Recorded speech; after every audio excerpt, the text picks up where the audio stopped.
following message is brought to you by Morning Star Christian Center, Warri. Pastor Christopher Orobo Ministry.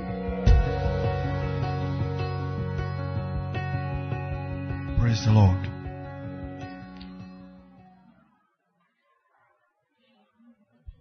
This morning I want us to discuss some issues concerning the family. Concerning the family.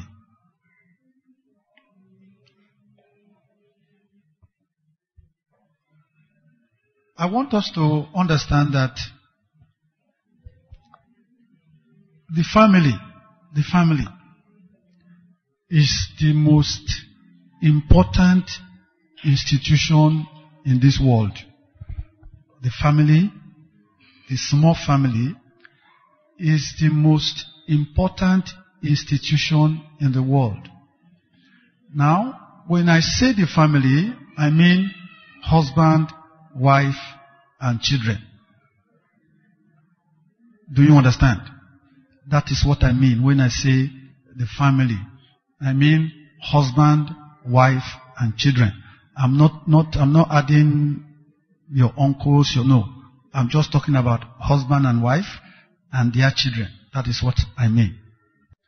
Now, that is the most important unit or institution in this world. Because that is where God expects that many things should take place before it begins to go out into the world. If you look at the way God planned the world from beginning, Adam and Eve, you will find out that there are a lot of things you see in Genesis chapter 1 and then chapter 2 that we have lost, we Christians, we have lost in our days, in our time. And for us to actually have a thorough understanding of that is just to simply look at how God was dealing with Abraham and the nation of Israel. In Israel, for you to be able to prove that you belong to a particular family, you must be able to trace your genealogy right to somebody that has a root in one of the 12 tribes. If you fail to do that, you are not accepted as an Israelite. You see, so, if you look at the world, if you look at the whole world, you will find out that except Christians, every other religion, you will discover that they do everything within their power, they do everything within their energy to make sure that what their parents believe, that is what they will inculcate into those children. They do everything within their power to make sure.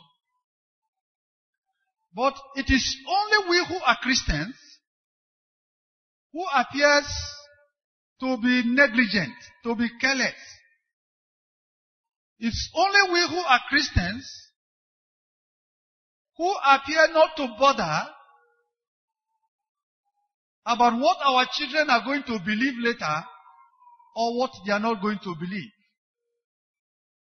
But these other religions in the world, they have taken what God has given to us to raise up our family, to bring up our family to know Him and to follow Him, and they are using it to bring up their families, to raise their families, not to follow God and to fight God.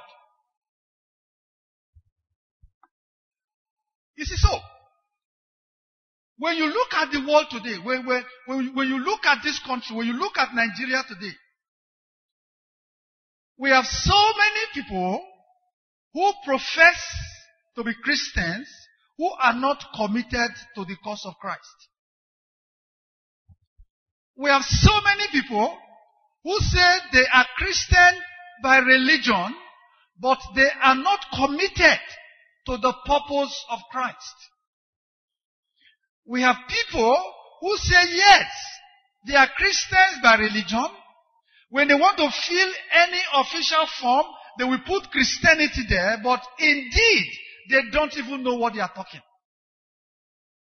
They are not committed to the cause of Christ. The cause of the church does not bother them. In fact, they are not Christians. So, today is Family Sunday. So, I want us to please understand that if you are here and you are married, please listen to me very carefully today. Listen very carefully. And if you are here and you are not married, please listen. Listen. Let me start with those of us that maybe, let me use the word children. Because one way or the other, every one of us here, we are children, isn't it? Yes. Now, it would have been possible the very day God created Adam and Eve to have created Adams and Eve. You know what I mean by that? God would have simply just created everybody, let them just feel everywhere the same day. Would that have been impossible for him to have done? No. All the Lord would have done is simply say, well, let all the dust of the ground form themselves into human beings. It would have taken place. And all he would have said, well, let the breath of life come upon all these things that have been molded on the ground. And everybody would have stood up and be walking around, isn't it? Yes. But God didn't do that. You see, God didn't do that because God wanted to make sure that there is a sense of responsibility and a sense of duty and a sense of commitment in this world. God wanted to make sure, number one, that there is a sense of responsibility, that there is a sense of duty, and there is a sense of commitment. And the very first place these things are learned, they are learned from the home. It is from the home, it is from the family that children are supposed to learn what it means to be committed, what it means to be dedicated, what it means to be responsible, and what it means to be accountable. It was in the home that children are supposed to learn it. And they are supposed to learn it from their parents. Now listen. When God created Adam, you know the story. If you go to Genesis chapter 1, from verse 26 down, and you go to chapter 2, and you read from verse 7 down, you discover that the Bible says that God said, let us make man in our image. Is that not so? After our likeness. And let them have dominion. Let them do this, do that, do that, do that. God spelled out everything he wanted them to do. Isn't it? That is to say, when God was creating man, God wanted man to be someone that can take responsibility. God wanted someone that can be responsible to him. God wanted someone who can be committed to something. God wanted someone who can take something and do something with it. If you go to chapter 2, the Bible tells us God created a garden, he built a garden, he puts the man there, and he tells him, I want you to protect this garden. So, what was God doing? God was making sure that his man is not an irresponsible person. God was making sure that the man he was creating was not purposeless. God was making sure that the man he was creating was a man who knows what is expected of him, and he is well able and capable of discharging his duties and responsibilities. And automatically, God equally expected that man to make sure that as he's having children, he hands them exactly the same thing God has handed over to him.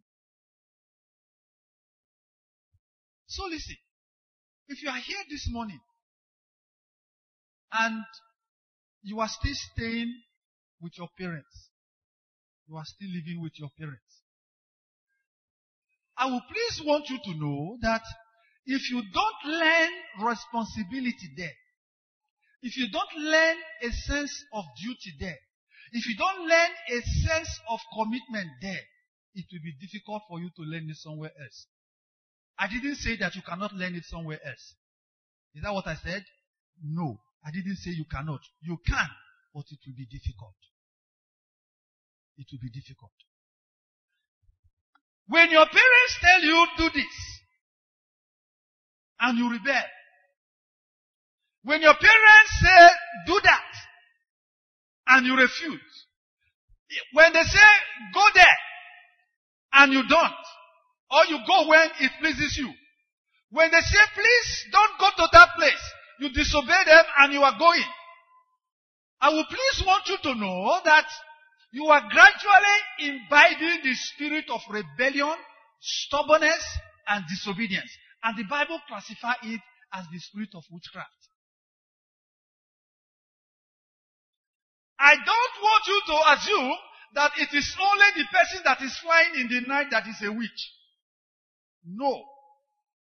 The Bible tells us in 2 Samuel 15 that rebellion and disobedience, it is the same spirit behind witchcraft that is sponsoring, that is equally handling rebellion and disobedience.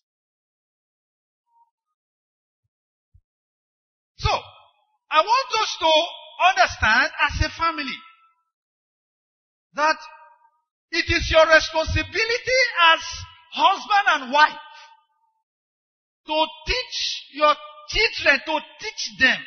You must teach them what it means to be a responsible person. It is your duty and responsibility. It is my duty and my responsibility to let my children know that you cannot amount to anything in this life if you don't learn to be responsible.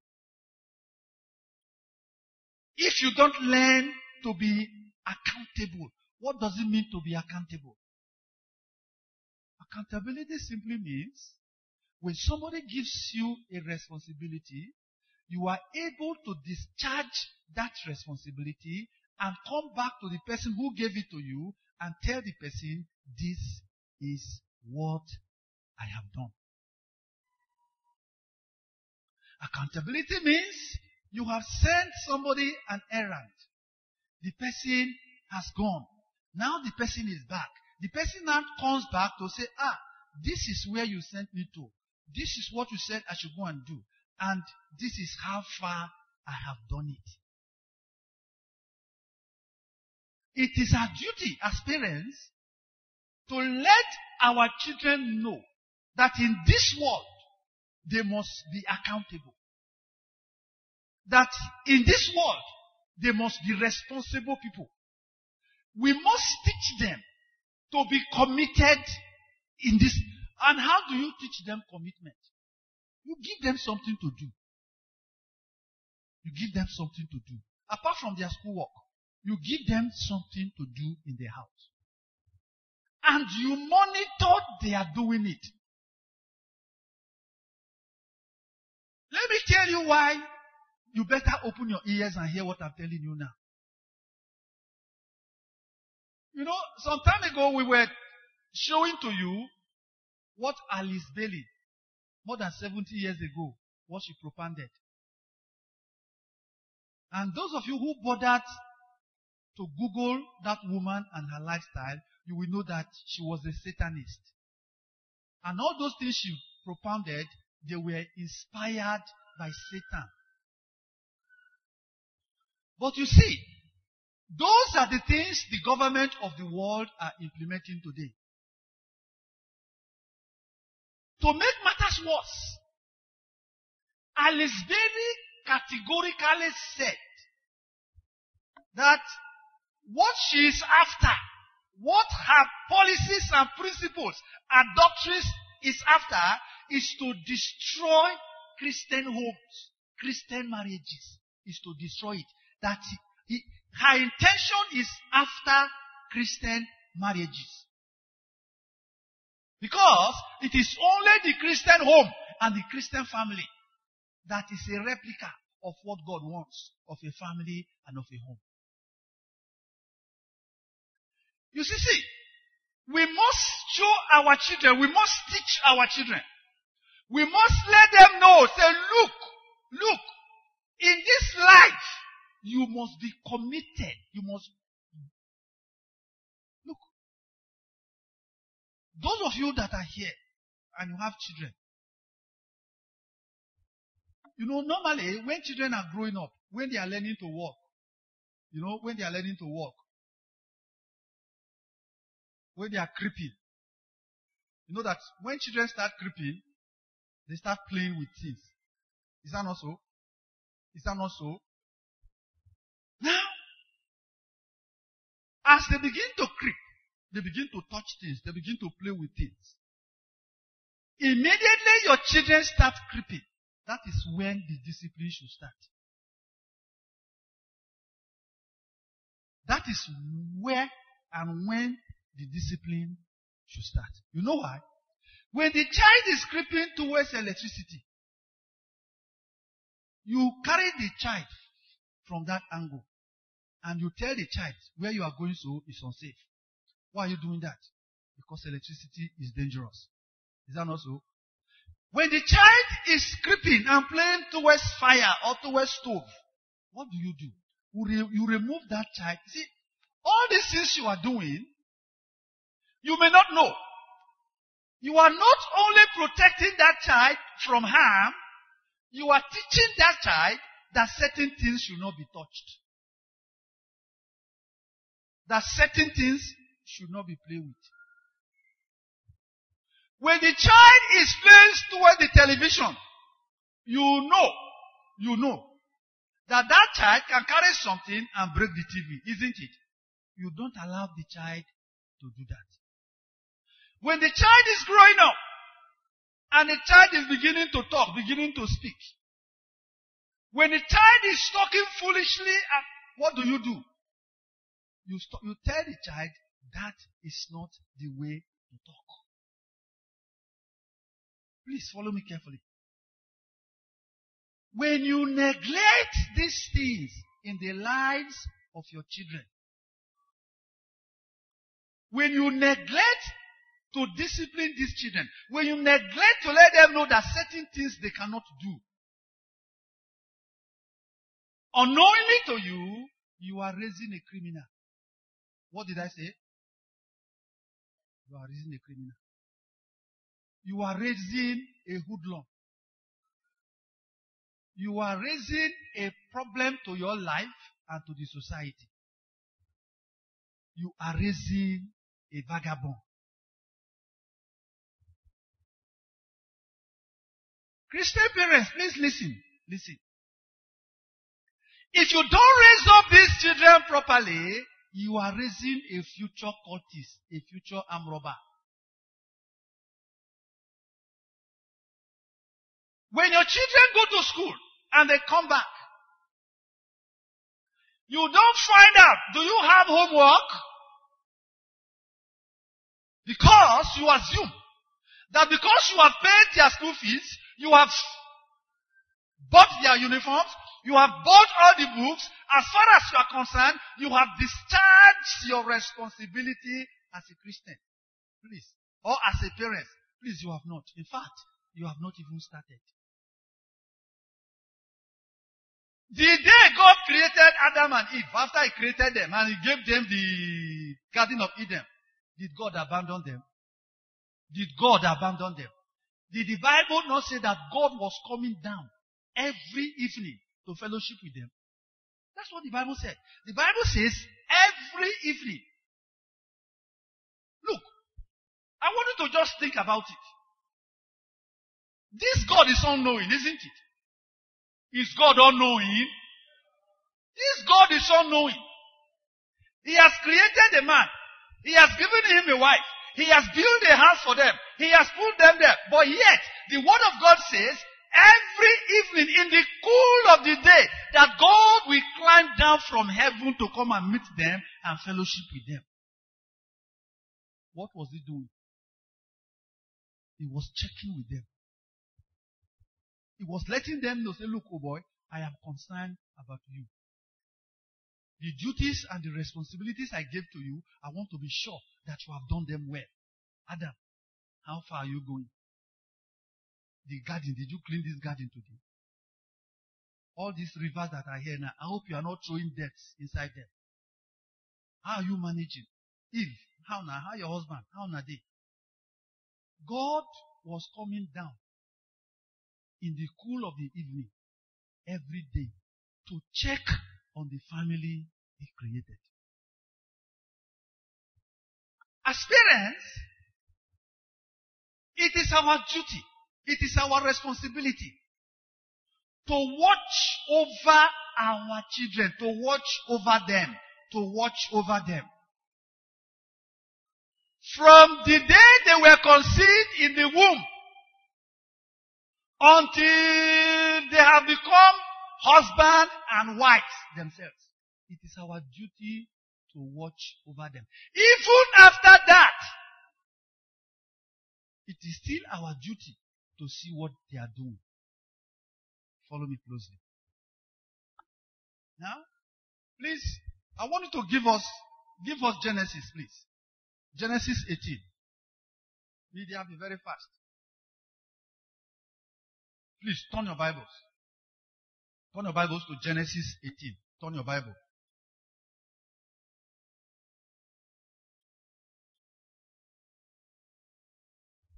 Genesis 18.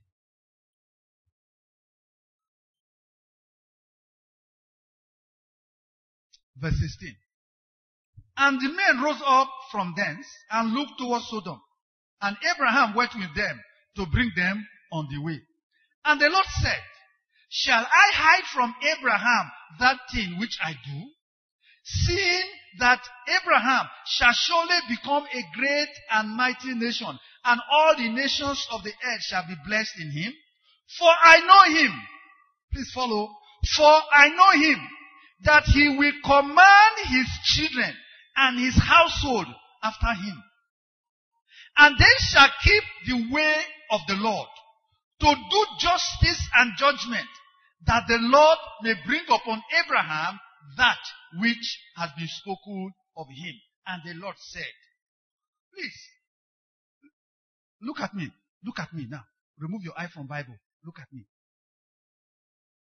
The Bible says that God was declaring about Abraham. About Abraham. God said, for I know him. For I know him, that he will surely command his children. He will definitely make sure that his children will walk after his own footstep. So that the promise I have made to him will be fulfilled. Did you read that one in your Bible? Did you read it in your Bible? Please listen. I don't ever want you as a Christian to make the mistake of thinking that because you are married, that you are married because you want sex. That you are married because you want to have children. Then, my friend, don't marry. What did I say? Please don't. Because that is not why we Christians marry. We Christians marry in furtherance of the work of the kingdom. We marry to further the work of the kingdom. We marry to enhance the work of the kingdom. We marry so that together with our wives, with our husbands, we can do the work of God better. We can expound the gospel better.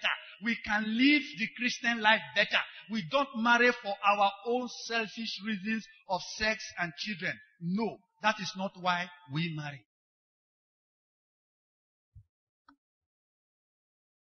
That is by the way. So God declared that, for I know him, that he will bring up his children to follow the Lord, to do judgment, to do justice. So brethren, listen.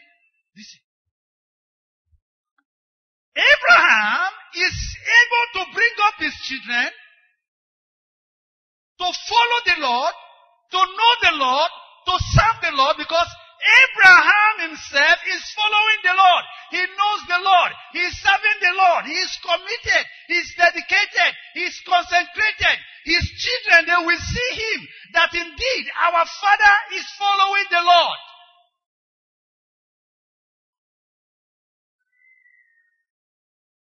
So please, understand. I honestly and sincerely believe that God's problem is not unbelievers. I believe me, standing here now, I believe that God's problem is you and me, the church, the body of Christ. Those of us who say we believe in Jesus, we are his problem. We are his problem. It is we that are his problem. You see, why is this so? Why is this so? Here is a young man and a young woman. They get married. After marriage, thank God, God started giving them children. As the children are growing up, their parents say they are Christians.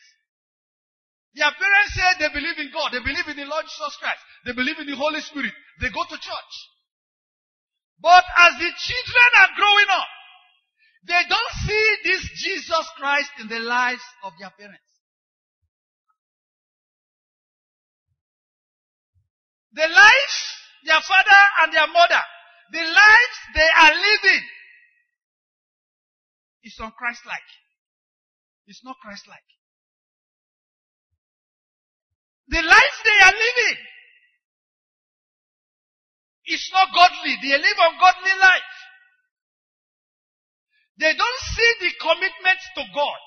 They don't see the dedication to God. They don't see the concentration to God.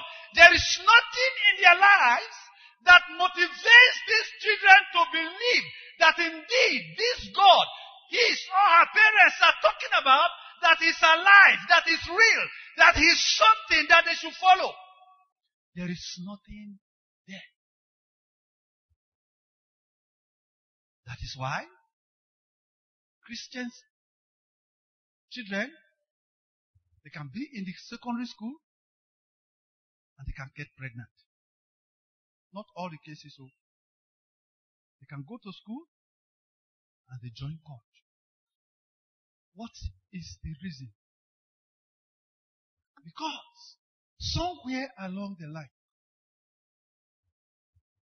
parents, they have erroneously believed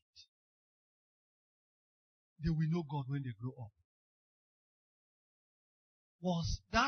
Is that what God said about Abraham? No. The Bible, God didn't say that, for I know Abraham. When his children are grown up, they will know me. Is that what God said? No. God said that, for I know him, that he will surely command his children. What does it mean to command?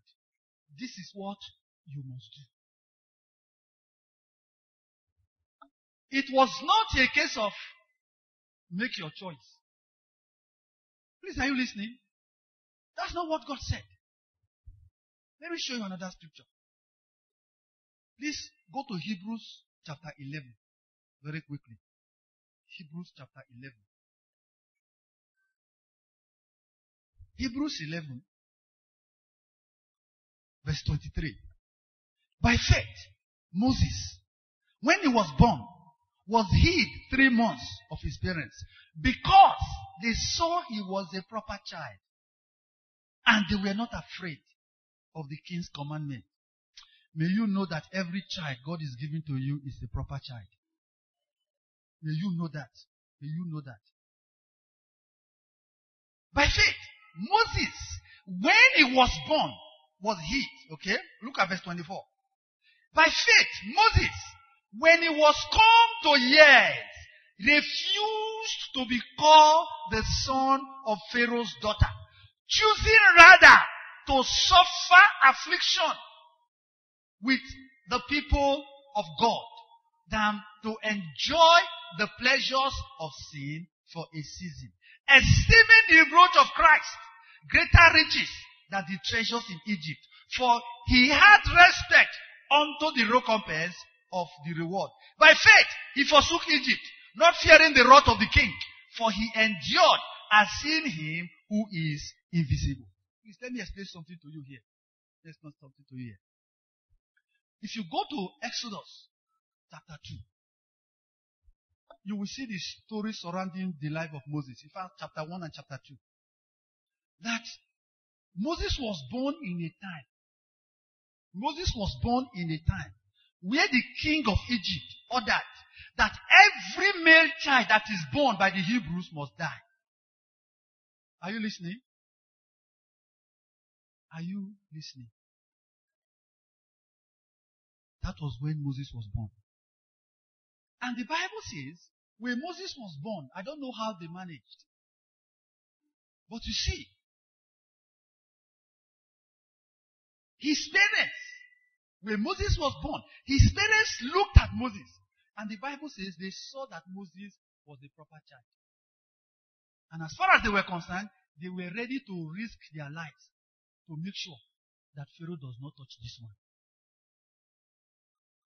You see, I don't know how you are raising your children. Whether you are raising them in such a way that the Pharaoh of this world will not touch them. Or you are handing your children over to the Pharaoh of this world. All the other Israelites, many of them, they were handing their children over. They were handing them over. But this one, they said, no, this child is a proper child. We will not hand this child over. They kept the child. And the Bible says, when Moses became 3 months, because they could no longer hide him, they built an ark for him and they put him inside and they carried Moses. They went to put Moses where the king's daughter normally come to bathe. Now, please listen. The king's daughter, it is his father, it is her father who gave the order that all the male children must die. But Moses' parents, they carried Moses and went to put him where the king's daughter could see him. You see, you know one thing I like about God? A lot of things are going on in this country right now, but let me tell you. In the house of the bondwoman, God is going to raise an adversary for them. You see, it is not that God can't fight.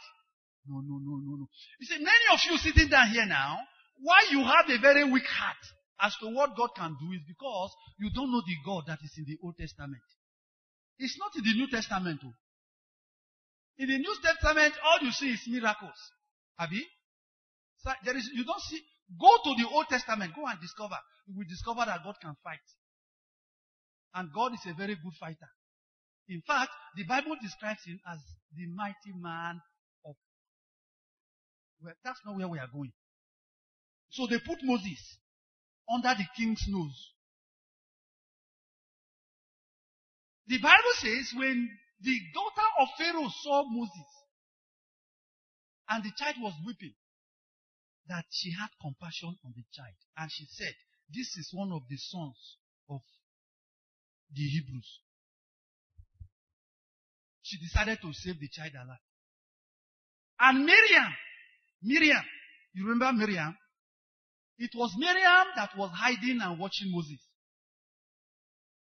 Are you listening? It was Miriam that was hiding and watching Moses. Miriam now came out. She now asked the woman, say, ma'am, do you want me to go and call a nurse that can take care of this child for you? I said, yes, go and do that. She went and called her own mother. Are you listening? She went and called her own mother. You see, it is what God said about Abraham in Genesis 18 that is playing out here now. When she came, Pharaoh's daughter said, look, I want you to take this child. I want you to nurse this child for me. Whatsoever your wages will be, I will pay. Now, the Bible tells us that Moses, if you study church history, Bible history, Moses was handed back to Pharaoh's daughter when he was about the age of 12, 13. Are you listening? At about the age of 12 or 13. That was when Moses was finally sent to the palace. But listen. If you go back to the same Exodus, or where you have read in Hebrews, the Bible said that when Moses came of age, he refused to be called and addressed as the daughter of Pharaoh. Why? He knew who his mother was. Abi? And not only did he know who his mother was, his father and his mother, they made sure that since Moses returned to the house, they inculcated and they indoctrinated Moses with the God of the Hebrews. Moses knew the God of the Hebrews. Moses knew, he understood, he was a believer. In fact, let me put it this way, Moses was born again. As at the time Moses returned to the palace, Moses was already born again.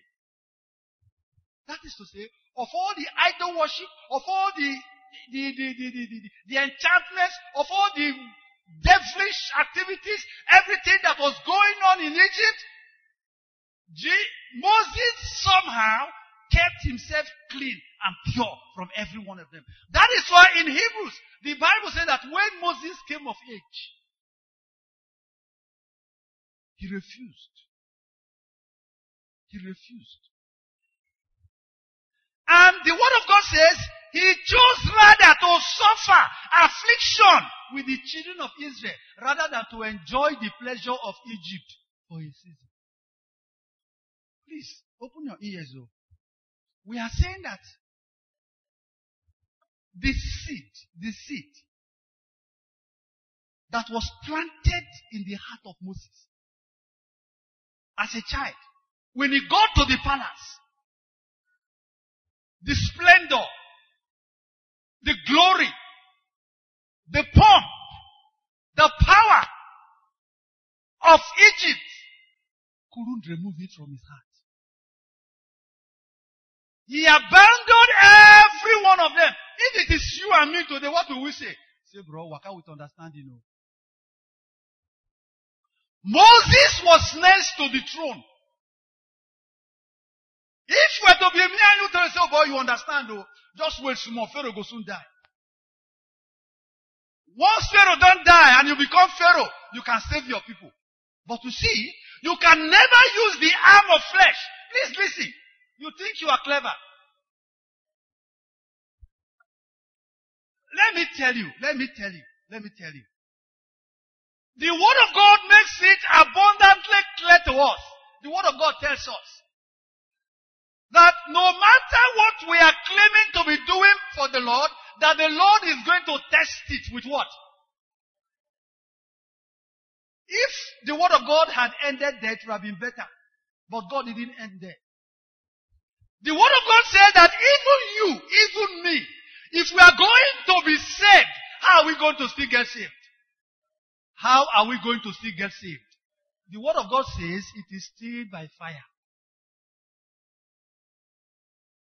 Let me tell you, if you cannot live for the Lord, you cannot suffer for Him. Please, write that one down and let it sink into your heart. If in an atmosphere of peace, in an atmosphere of tranquility, where nobody bothers you, where nobody harasses you, where nobody is doing you anything. If you cannot live a holy and a righteous life, a committed life, a dedicated life, a consecrated life, if you cannot live your daily life for the Lord Jesus Christ, my friend, you cannot make any sacrifice for Him. You can't suffer for Him. You can't. How much more dying for Him? In Hebrews 12, the word of God says, look, you are making noise. Say you have not suffered. You have not, made enough sacrifice, serving the Lord, up to the point that somebody say, well, if you will die if you continue to serve Jesus. He said, look, you have not reached that point, but yet, you just can't serve Him. So where is your faith? Where is your faith? Where is it? So we are saying that parents, please wake up. Wake up, wake up, wake up, wake up. And begin to teach your children the ways of the Lord. Don't be going to church and you leave your children at home. Why? Because there is another church that is going to be teaching them the way of God at home.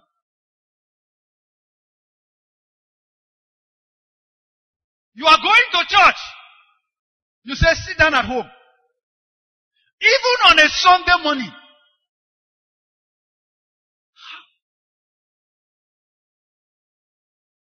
How?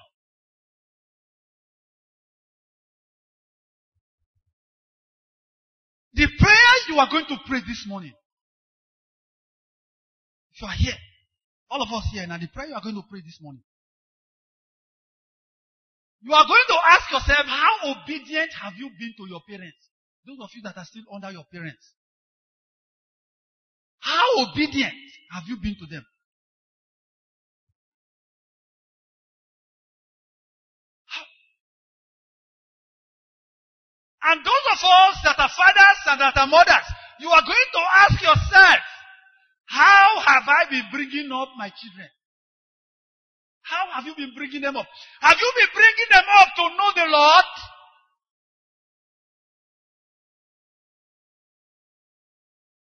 Please, let me tell you. Thank God.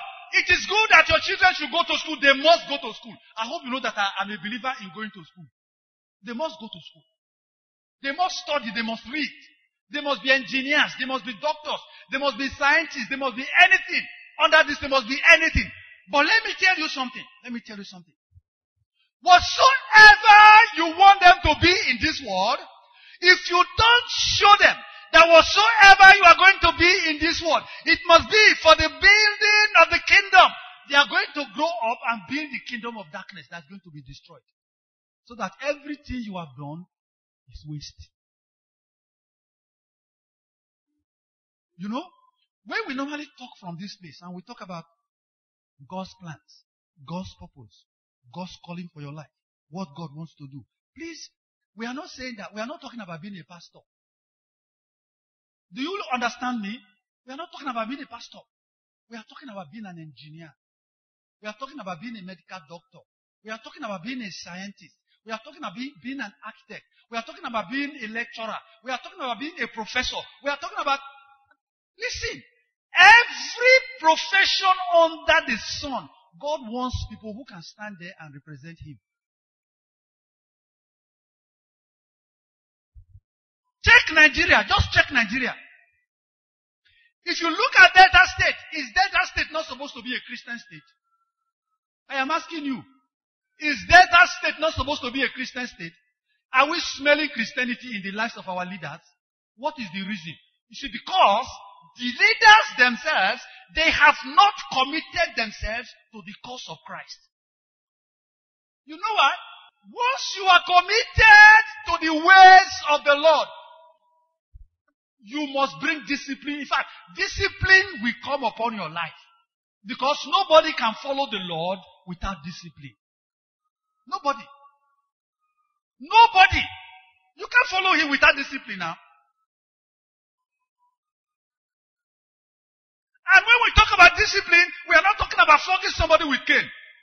Have you? No.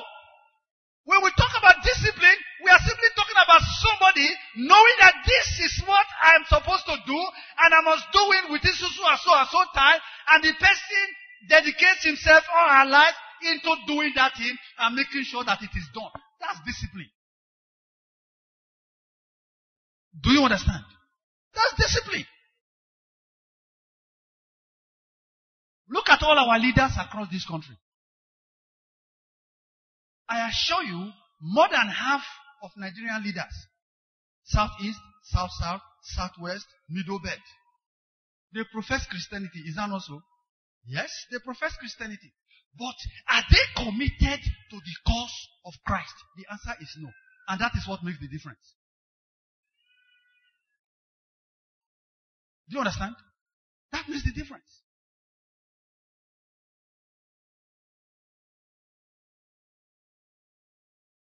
Why their colleagues are committed to their own religion?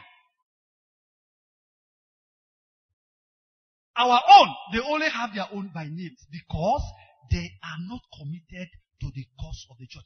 And you can be in church like this. You can be morning star like this. You can be hearing all these messages every day. And yet, you are still not committed to the cause of the Lord Jesus Christ. Say, this is Jesus. This is where he wants me to follow. I must follow. That is why Jesus said that you must carry your cross. How many times? How many times? How many times? Every day. He said we must carry our cross every day and do what? So parents, you have work to do. I have work to do. Did the word of God not tell us we should bring up our children the way they should go, so that when they are grown up, they will not do what? They will not do what? They will not depart. Those of now when the educationists, now you not tell us, say, small children, whether at the age of from 1 year to 9 years, there are many years, that anything when they don't write for the mind of that child, not if you clean and come out. Now you now when the educationists now tell us those ones. Now you not tell us. 1 to 6 years. That anything you have written in the mind of the child from 1 year to 6 years, that it is indelible. But here, me and you, we did. From 1 year, we don't carry our children go. How do they call that school? Creche. Creche. You can see that the devil is creating a lot of avenues for us to collect our children. Collecting our children. And open-handedly, we are giving them to him.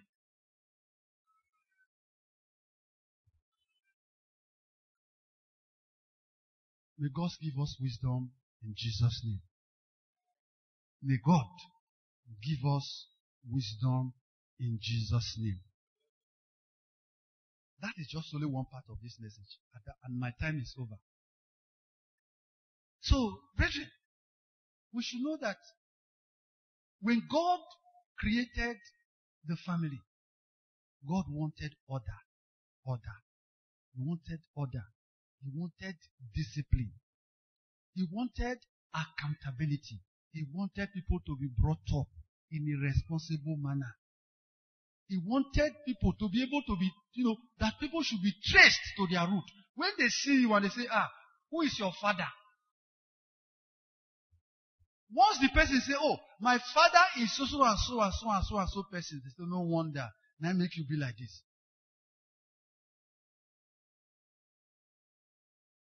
You see, that child you are carrying in your womb, or that child you are carrying on your lap, please, I want you to know that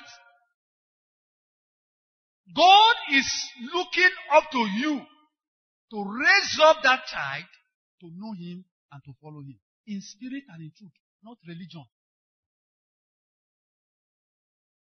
I want you to look around you. Look around you. If a Muslim is staying around you, you will never see their child coming around to play with your children. Do you find them? do you find them? What do you think they are avoiding? They don't want them to be contaminated with Christianity. Abi? But those of us, Christians, when we mumu, what do? They push their children to go to their own house to go and play. Check Rosicrucians. People who are called Rosicrucians. People who are called Ekankans. Go and check all of them. They raise their children to follow their footsteps. Go and check. They raise their children that thing they believe it. For their children to follow.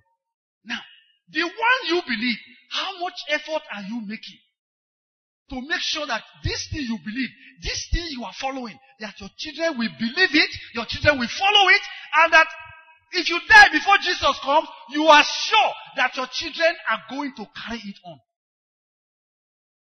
Do you know what the Bible tells us of our children? The Bible says our children are God's heritage. God's heritage. What does inheritance mean?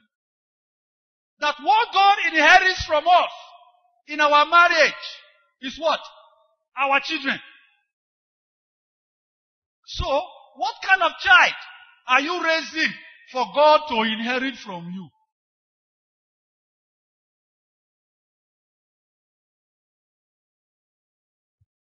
Are we raising children that are going to give us headache first?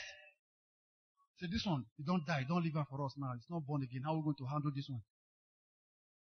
God will start sending angels to be pushing them from place to place.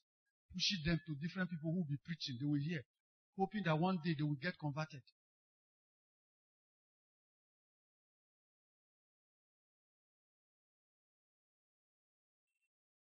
Let's stand up on our feet. Stand up on your feet.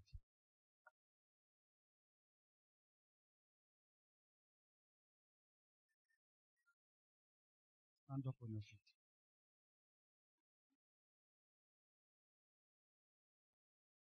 You are just husband and wife.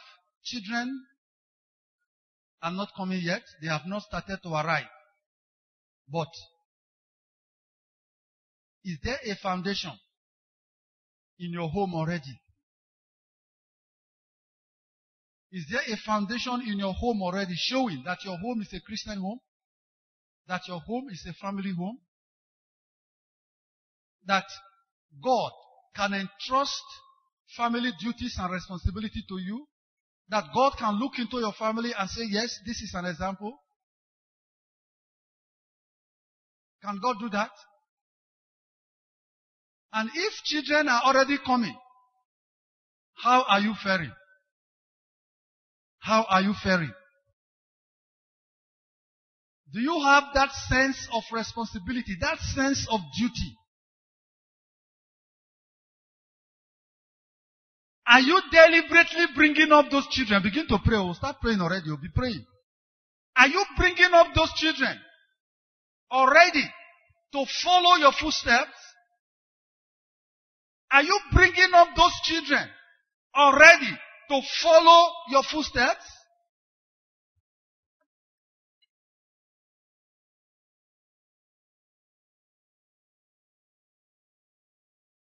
Can God say of us, say, look, I know this person. I know that person.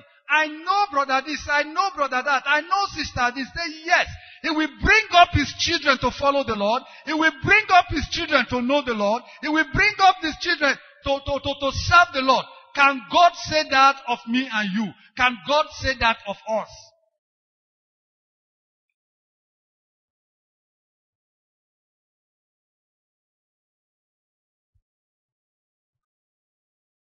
Can God commit eternal things into our hands, knowing that we will hand it over to our children? God committed eternal covenant unto Abraham, knowing that Abraham will hand it over to his children. And Abraham did.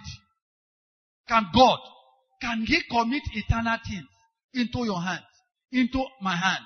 Can God put eternal things into our hands, knowing that it will not be lost, that we will hand it over to the next generation, I want you to pray. I want you to pray. I want you to pray. I want you to pray. If you know you are not meeting up, you can ask God for forgiveness. You can ask Him for forgiveness. You can ask Him for forgiveness. And then you can ask Him for grace. Ask Him for forgiveness and then ask Him for grace. Pray, pray, pray. You that is trusting God to be married, these things we are hearing now, these things you are hearing, what do you want to do with them? Are you going to say, well, I'm not married yet. When I'm married, then I can take it serious. Then you are making a mistake. You are making a mistake. Because now that this word is coming, God may be bringing it this time to your own life. So that as you are marrying, you can marry well. You can make a good choice in your marriage. You will not choose wrongly. You will not choose wrongly. You will choose well as you are marrying. Then you can marry well. Yes, you can marry well. Please, if you are sitting down, except you are carrying a child, please stand up. It's important. Please stand up. God wants to help your life. Because this message will help you to marry properly. This message will help you to marry correctly.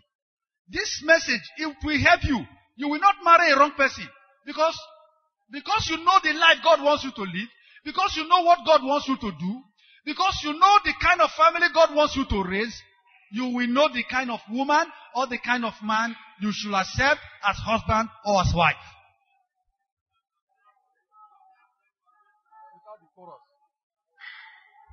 I want you to pray. Pray. Pray. Talk to the Lord. Talk to the Lord.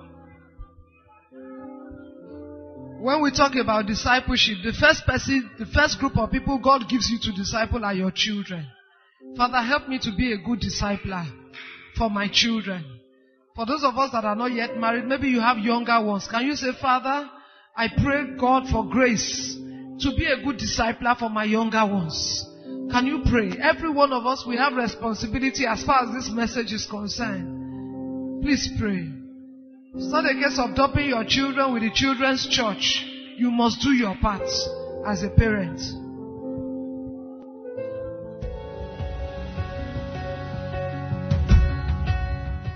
This message was brought to you by Morning Star Christian Center, Warri.